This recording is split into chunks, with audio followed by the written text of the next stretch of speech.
Great, thanks. And again, I appreciate the opportunity to chat with y'all today about what we've going on at ATRI. And of course, I hope everybody is familiar with ATRI, but just in case you aren't, we are the trucking industry's not-for-profit research organization.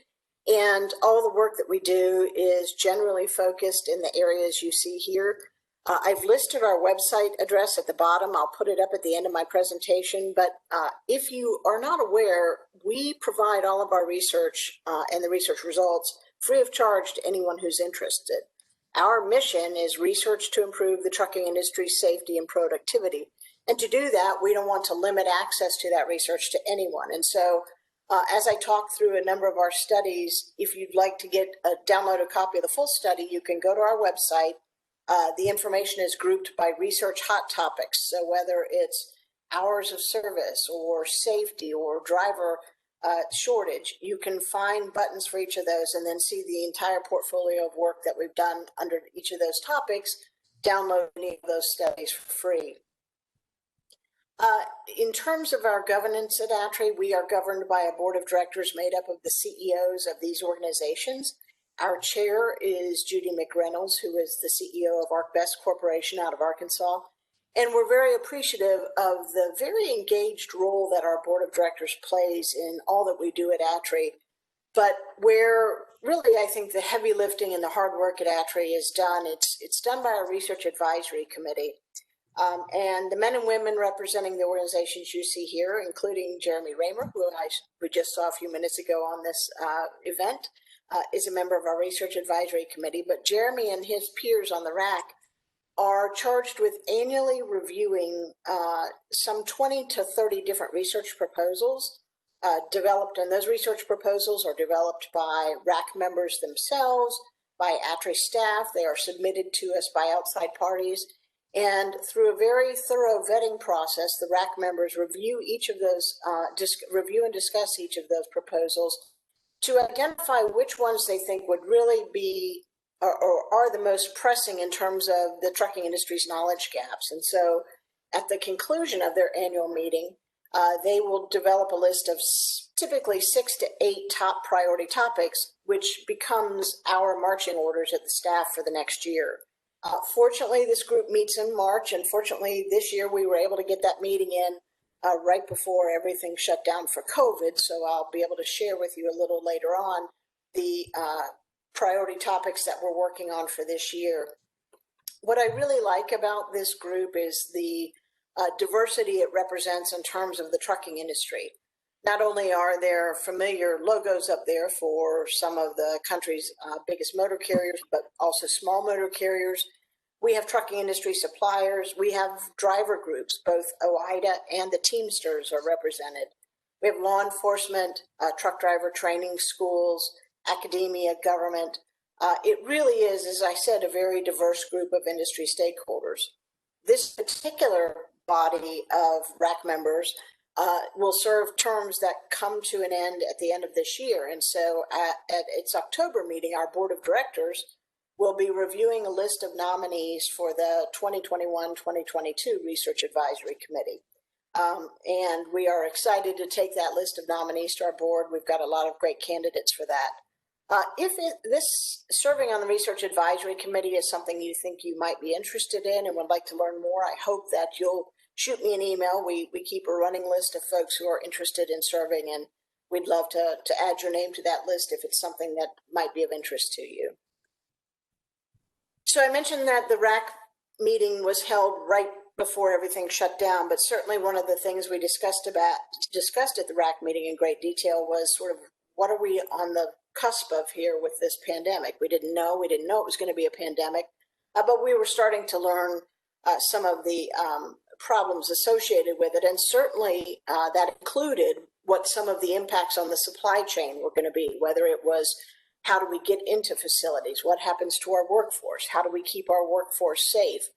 And so our staff, my staff came to me and said, we have a great opportunity to collect data during this pandemic early on about how the supply chain is being impacted. And we would like to launch a survey working with the folks at OIDA. And I said, don't be ridiculous. No one's going to take the time to do a survey in the middle of all that's going on with the pandemic. I was overruled, and thankfully I was, because it really did yield a very robust data set.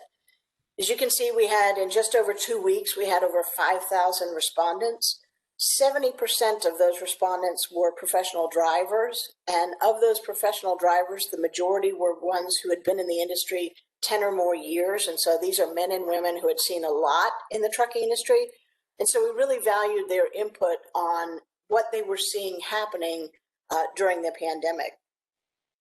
One of the biggest changes that jumped out at us was the change in the average length of haul, and as you can see, we had more than a doubling of the percentage of respondents who said that their average length of haul was now a local run. So they're running from a distribution center to a grocery store, to a pharmacy, to a hospital, just making those quick trips and rapid trips that you have to do when you are responding to the high consumer demand for everything we needed, toilet paper and hand sanitizer and everything else early on in the pandemic.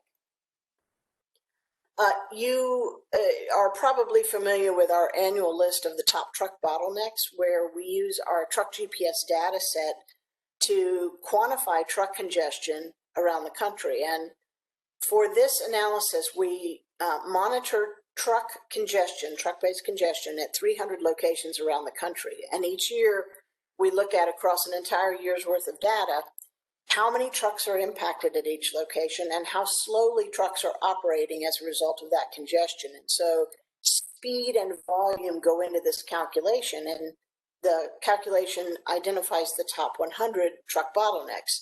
This was also research we were able to launch or release early on before the pandemic. And so we we took data from 2019 for the entire year, and the red dots represent the top 100 truck bottlenecks for 2019 from the 2020 list. And the states in green are those with the most of those top truck bottlenecks in them.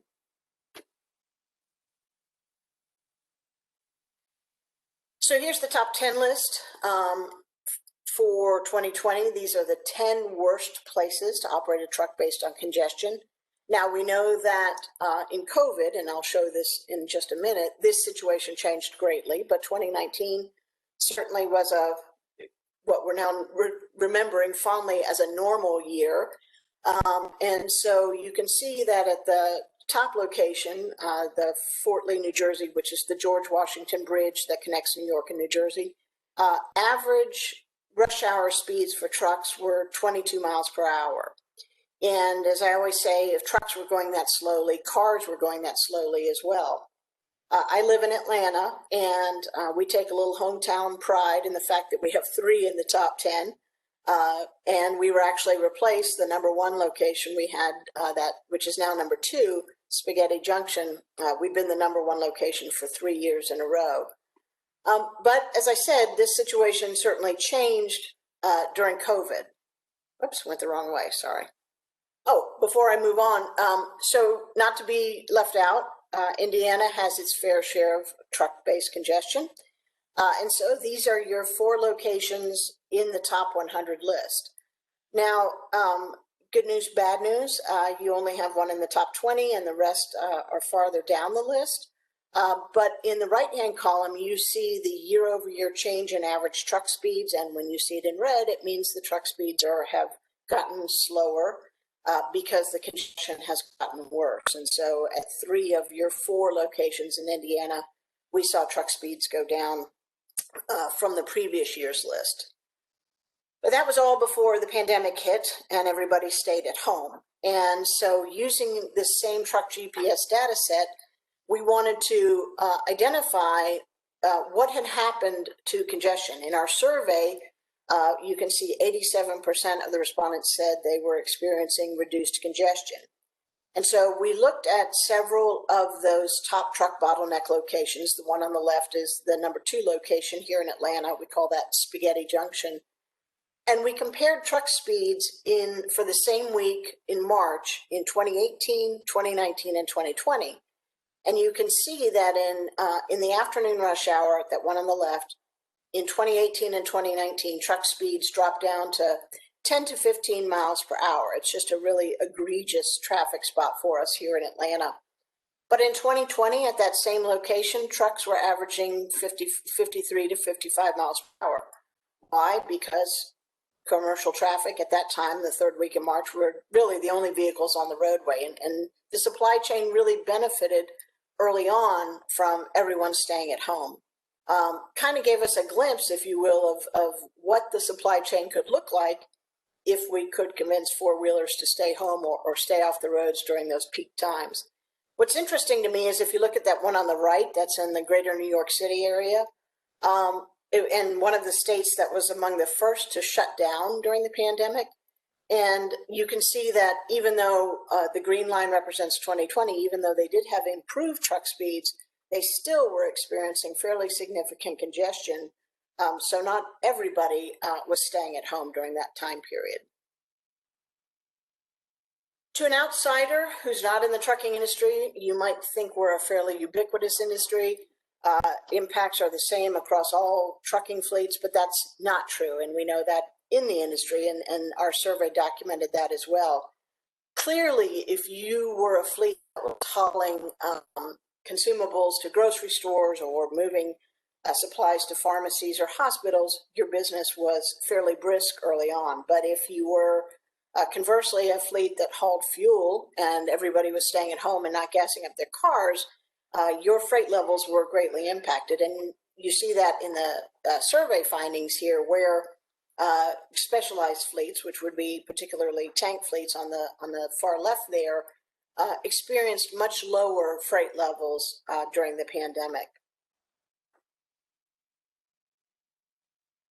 Truck parking is an issue that is always in our top 10 list, and it is one that drivers experience. And so on a daily basis, the lack of available truck parking. And so we wanted to find out in our survey if the pandemic were having any impact on the truck parking situation. And you can see that 44% of our respondents said that it was somewhat harder or much harder to find truck parking. And we know in a number of states that's because part of the capacity was taken out of the system as states shuttered their rest areas because they wanted to protect those workers who would go and clean those rest areas. Additionally, detention, another issue that is in our top 10 list for the top 10 industry issues. You can see that we had about a third of respondents say that they were experiencing more detention rather than less detention. So even though there was less traffic and the trucks were able to get to where they needed to be, didn't necessarily translate into improved operations at our customers' facilities, because there were fleets that were still experiencing detention, and in some cases more detention than typical. Now, I think probably a lot of that is due to the fact that, just like every other business, these facilities were experiencing staffing issues because folks were out with the COVID-19, being impacted by COVID-19. This, of course, is that back to that parking problem. Pennsylvania, these are from Pennsylvania in particular, where they did close the rest areas at first in response to the pandemic, taking out a good part of the supply of truck parking availability for fleets. Initially, in response to the need to have facilities for drivers, they put porta potties in place instead of reopening their permanent facilities. And clearly, when we know that one of the best defenses against COVID-19 is personal hygiene and washing your hands, it seems like providing porta potties might not be the best option for doing so. And eventually those rest areas were reopened. How optimistic or pessimistic were our survey respondents during the early weeks of the pandemic? What do you think it's going to look like in the next few months? And you can see that about 41% indicated they thought it would be about the same, but almost as many thought it would be somewhat worse or much worse. And so a fair amount of pessimism for what it would look like going forward. Again, we wanted to test that with using our truck GPS data set. And so we created a state level truck activity index where we captured all the truck activity in a state the first week in February. and then followed through, in the case here in Georgia here on the right, through mid-May.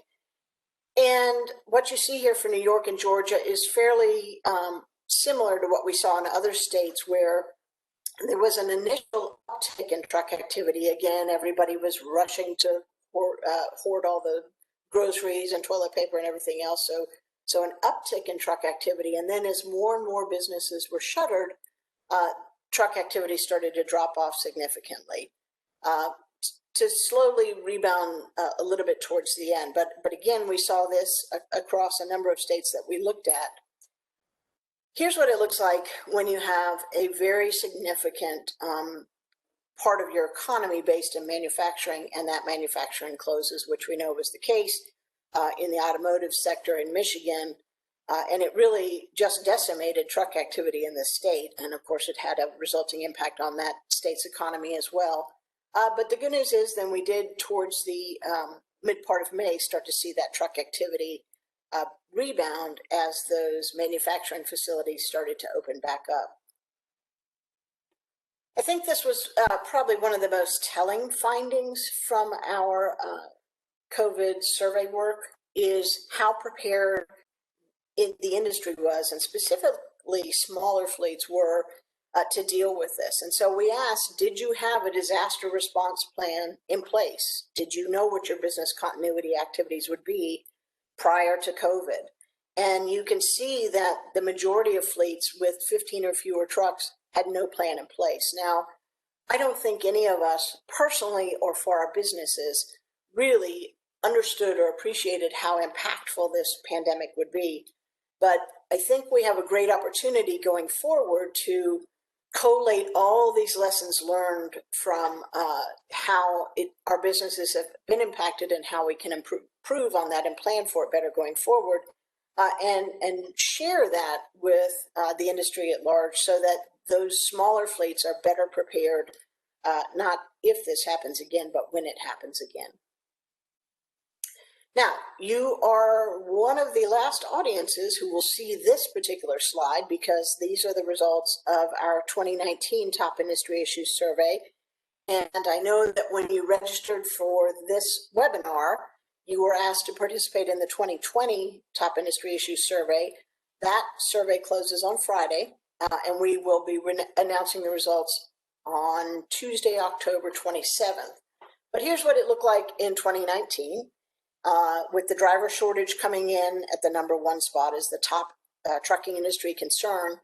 The number to the right of each issue is where it ranked the previous year survey. So the driver shortage kept its #1 spot. It actually held on to it for the 3rd year in a row, followed by the hours of service rules. And then we had 2 new issues creep into the top 10 last year: driver compensation and detention. Talked about detention and what was happening during COVID. Driver compensation, a lot of talk around driver compensation as certainly during 18 and 19, as fleets were responding to the driver shortage, they were increasing that driver pay.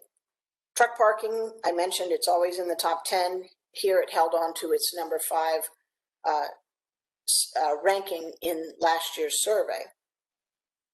We always publish the list overall, the rankings overall, but I think where there's really telling information is when you juxtapose how motor carriers respond to the survey versus how professional drivers do. And you can see that on the motor carrier side, driver shortage and driver retention were the #1 and 2 issues, where on the driver side, compensation and hours of service rules. Now, I would argue that if finding and retaining the best drivers is your #1 and 2 issue in the industry, it would really make sense to understand, appreciate, and start to figure out how you can impact those issues on the left side of this slide that are most important to drivers. I do the annual analysis of this survey myself, and I love doing it. It's one of my favorite things to do. And I have been fascinated by how the responses have been coming in this year. I think you're going to see some real interesting changes, not only to the overall list, but also to how motor carriers and drivers are ranking these issues. So if you did not have a chance to take this survey when you were sent the confirmation for this webinar, You could hold your phone up right now to this QR code, or you could visit our website. It's based on our website. Again, this survey will remain open until Friday. It takes you probably no more than 5 minutes to do the survey. If you aren't familiar with it, you are presented with a list of 30 issues in the trucking industry, everything from the driver shortage to CSA to fuel price and fuel availability to insurance costs. You pick your top three. What are the three things that you think are impacting the industry the most? And for each of those three issues, you are prompted to rank some potential strategies that the industry could collectively work on to deal with each of those issues. And so, again, if you haven't had a chance to do it, I hope you'll do so, because your participation and marking your participation as coming from Indiana matters for the Indiana Motor Truck Association. For every state that generates a certain number of responses to the annual survey, ATRI will provide them with a state-specific breakout. And so here you see how in last year's survey, Indiana-based motor carriers' ranking of the issues compares to how the overall survey responses from motor carriers did. And so you certainly agreed with your peers nationally that the driver shortage and the driver retention were the number one and number two issues, but you put driver distraction up near the top of your list. And I think that, of course, is indicative of work that IMTA has been doing to bring attention to this issue, to put those cell phones down. And I know the folks at IMTA appreciated seeing how impactful you think that issue is and how concerned you are about it. The state trucking associations use these state analyses to really build out their own programs of work. So it's really critical for folks in each state to participate, one, to weigh in on the overall, but again, more importantly, to generate this state-based response. Now, I will tell you, to help us generate more responses each year, I make it somewhat of a competition among the states. And so each Monday I send the state trucking associations, each Monday while the survey is open, I send each state trucking association a listing of the top states for number of responses. And a couple of weeks ago, Indiana shot to the top. And as of Monday's report, you are still the number one state for number of responses. You are over 200 from Indiana, and no other state comes close. I think the next closest was probably about 120, and I can't remember what state that is right now, but you all came out on top, so congratulations. But again, if you haven't done it, you have until Friday to do so. And if you are a motor carrier, I hope you'll encourage your drivers to participate, because again, it is important to understand how those issues rank differently between motor carriers and professional drivers. Driver shortage is number one. Driver compensation was another issue in the top five. One of the ways we track driver compensation is through our annual operational cost of trucking research. And so we've been doing this particular analysis since 2008, where we collect detailed financial data from hundreds of motor carriers, and we do an analysis that comes up with an average cost per mile and cost per hour to operate a truck. And I'll share the overall findings, but if you download this full report, you'll note that we also break out those costs by sector of the industry, because certainly if you operate a truckload fleet, your costs are different than someone in LTL or tank fleet or other specialized fleet. And so it's important to understand those differences when you're benchmarking your own fleet costs. So here is the most recent number in the far right corner there, $1.82 per mile to operate a truck. We talked about the driver shortage and driver compensation. If you look across just this 5-year history here, you see both the driver wage cost per mile as well as the driver benefit cost per mile have continued to increase, again, as fleets are responding to the driver shortage. If you download the full report, you'll see the entire history of this from 2008 forward.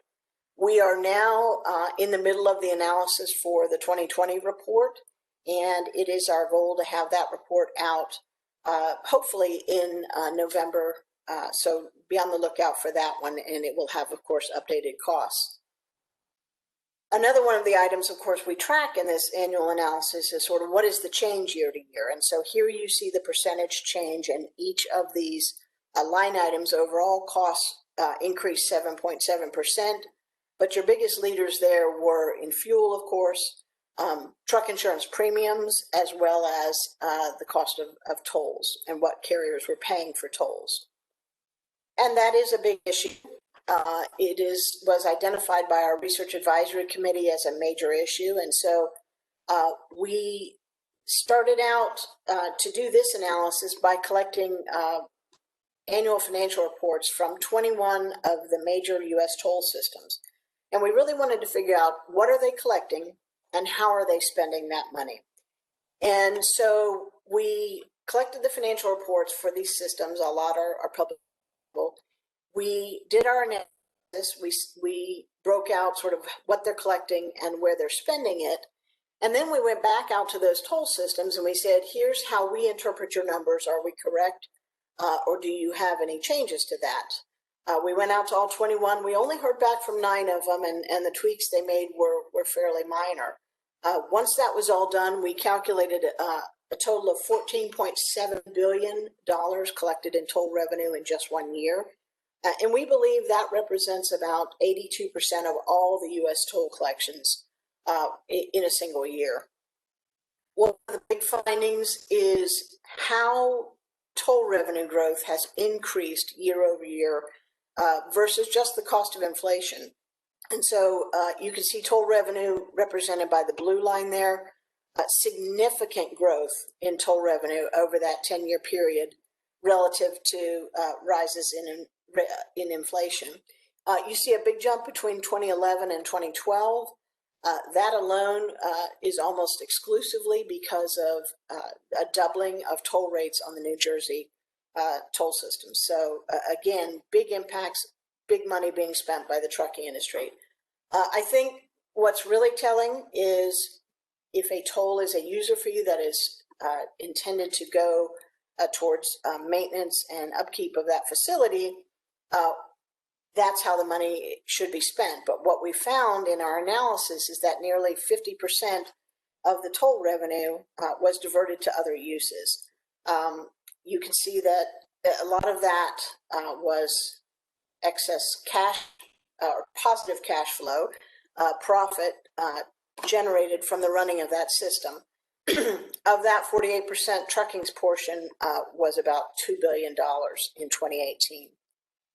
And a lot of that money, instead of being used on the road for which it's, or bridge for which it's being collected, is being transferred out to other systems, transit systems. It's subsidizing transit. It's supporting other non-toll facility related transportation. So again, we're paying the toll to use that facility, but a large portion of that money is going elsewhere. This is our latest release, came out a few months ago, looking at the impact of nuclear verdicts. This was the #1 research priority identified by ATRI's Research Advisory Committee in 2019. To do this research, we collected a litigation database of 600 cases covering 15 years. We did a number of interviews with attorneys on both sides of the equation, both defense and plaintiff attorneys.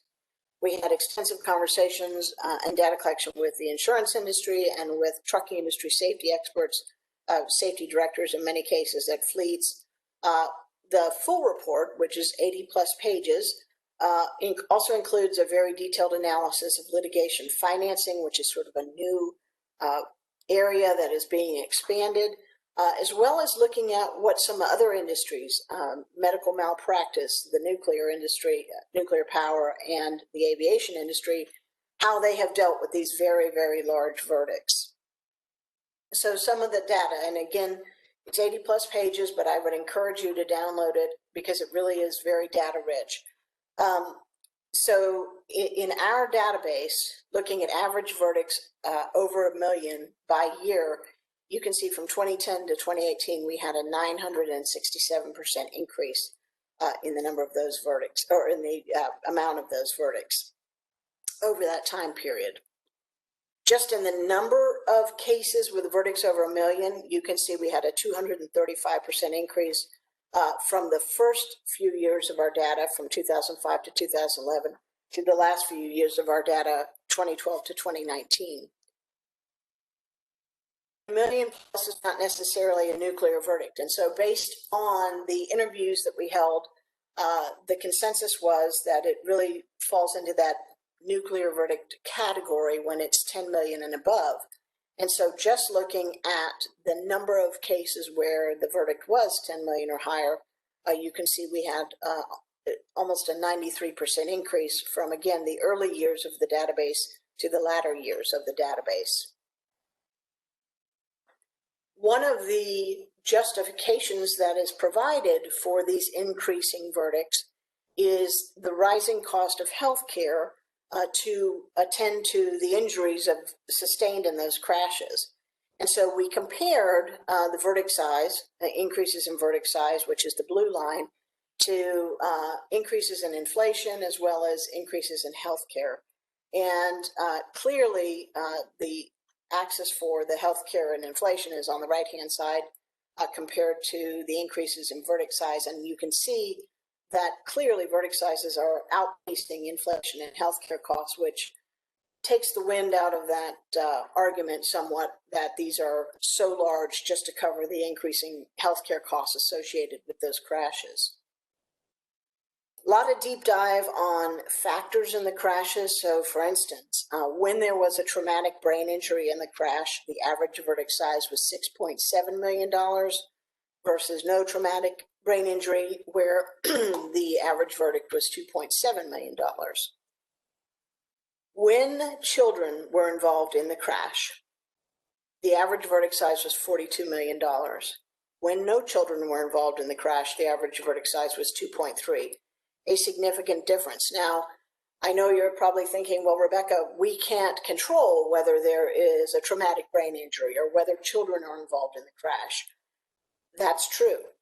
But using the data from this report to better understand what you are going to be up against if you do take this to court rather than settle it, I think is very powerful and impactful for you and your defense team to consider when you're looking at whether to take this case to court or not.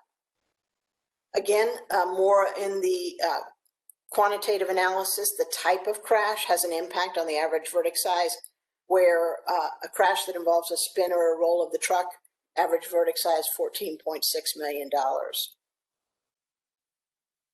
When we looked at the various factors in the crashes and the issues that were brought against the defense, you can see that there were certain issues where 100% of the time the verdict went in favor of the plaintiff. Top 5 were where there was an hours of service or logbook issue, where there was a problem with the driver history file, controlled substances were involved, left the scene of a crash, or if there was a health-related issue.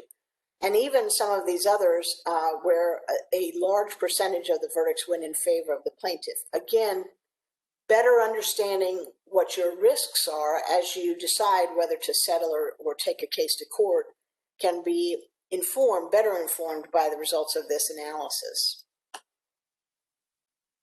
When your defense attorney proposes bringing in a defense expert, and of course there are costs associated with bringing in a defense expert witness,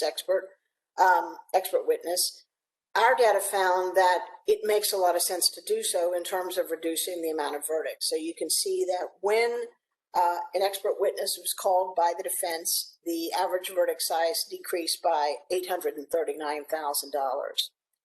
Even when the plaintiff also brought in an expert witness, when the defense did so, you still saw a reduction in the average verdict by over $300,000.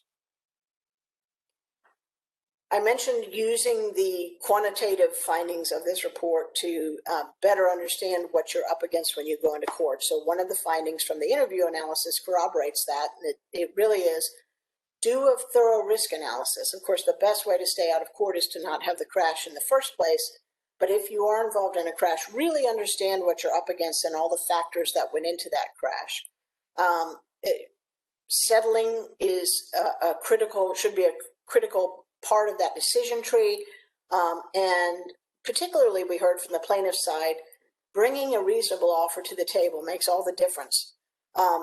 Several plaintiff attorneys cited examples where the defense came with such a low-ball settlement offer that the plaintiffs closed up the books, just went home and took the case to court, and the ultimate verdict was much higher than it would have been had a decent and reasonable settlement offer been brought to the table in the first place. That third bullet point, I think, is certainly important, making sure that the jury understands how the trucking company that is involved in the litigation impacts their lives.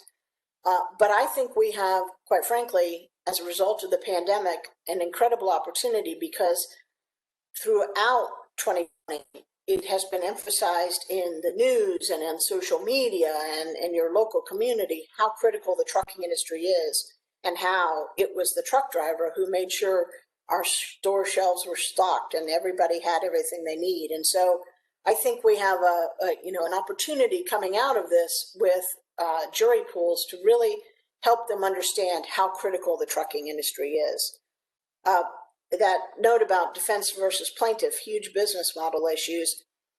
Defense attorneys told us how they have to operate under basically a cost minimization model, where every resource they want to bring to the table, they have to, ask for and sometimes plead for, things like bringing an expert witness, which we know, based on the data analysis, has a huge payoff in terms of a reduced verdict.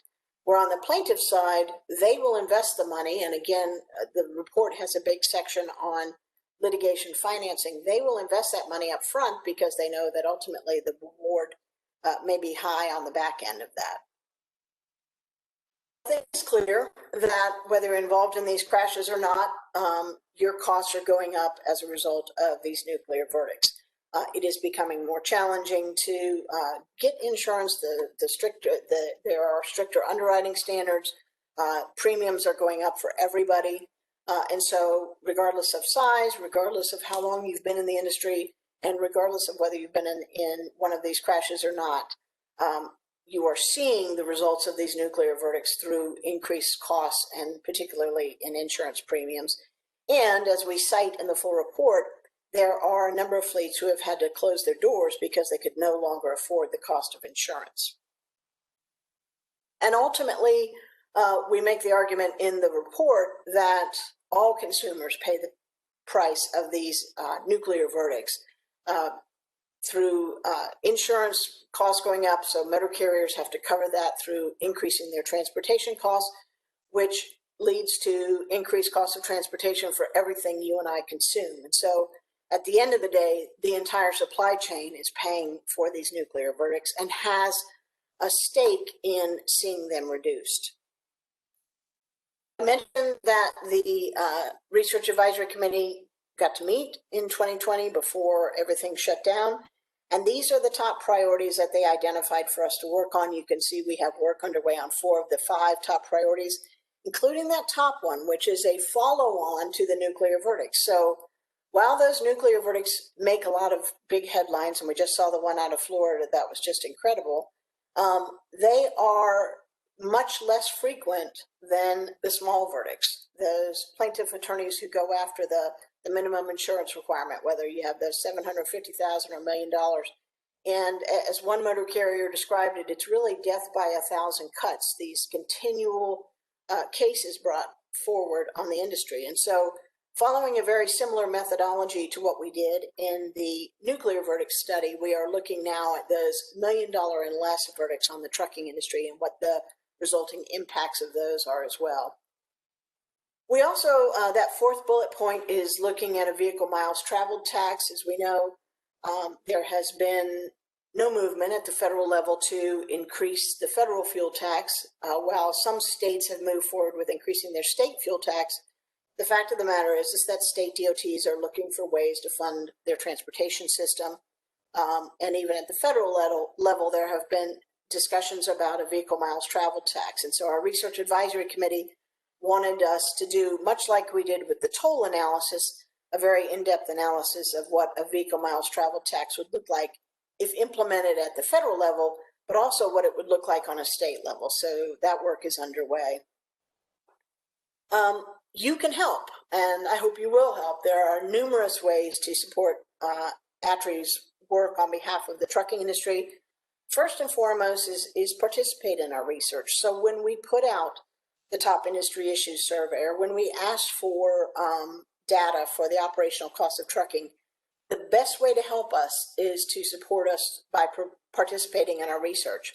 If we have a survey activity or a data collection activity that involves professional drivers, I hope you'll encourage your drivers to participate in it.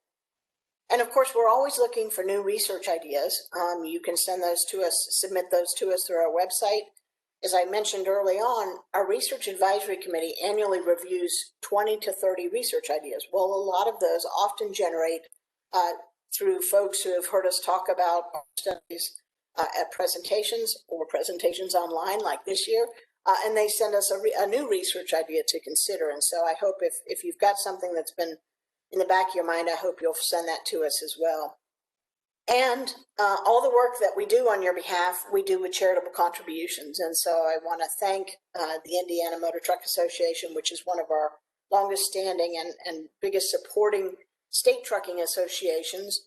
And for many folks whose names I saw on here as you were signing in, who are financial supporters of ATRI, I appreciate you. It means a lot to me and the ATRI team. As I always say, no contribution is too big, but certainly no contribution is too small. And we have professional drivers who have sent us $25 contributions online, which to me is very gratifying because it means they value and want to help support the trucking industry's research agenda through the work that ATRI does. Giving is easy. There's a place you can do so online, and you can do so with a credit card. And if you have a few minutes of time today and want to help support our research agenda, I hope you'll consider a contribution. So Barb, that's it for me. Here's the contact information. Here's how you can reach out to me if you're interested in being on the Research Advisory Committee. If you want to submit a research idea, you can certainly follow us on Twitter at truck_research. And I do hope you'll go check out our website where, again, all of our studies are available free of charge. So Barb, that's it for me. All right. Well, thanks, Rebecca. That's a lot of information, a lot of data that impacts all of us. So thank you so much. I am opening it up for questions. So if you have a question, just find me under Indiana Motor Truck as the host and send me your question and I will read it for Rebecca.